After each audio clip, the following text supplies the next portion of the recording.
Pasukan Pertahanan Israel atau IDF berupaya melakukan serangan darat ke Lebanon pada Rabu 9 Oktober 2024. Namun upaya tersebut gagal total.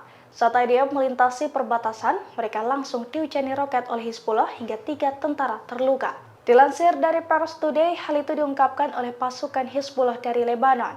Dalam laporannya dijelaskan bahwa IDF berupaya menyusup ke Lebanon saat dini hari.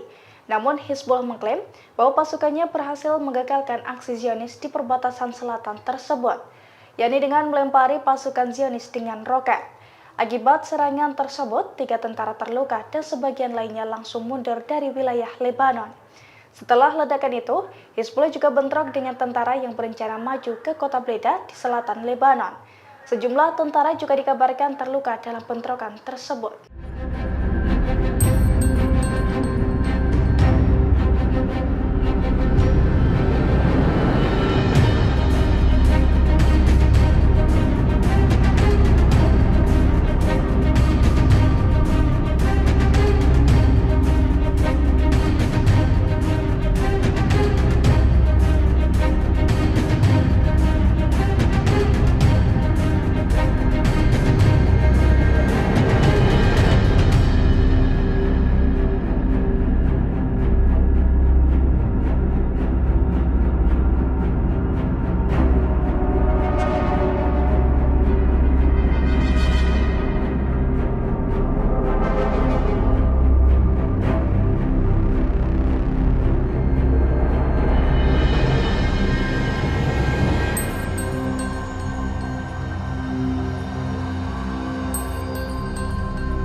Download Tribun X sekarang, menghadirkan lokal menjadi Indonesia.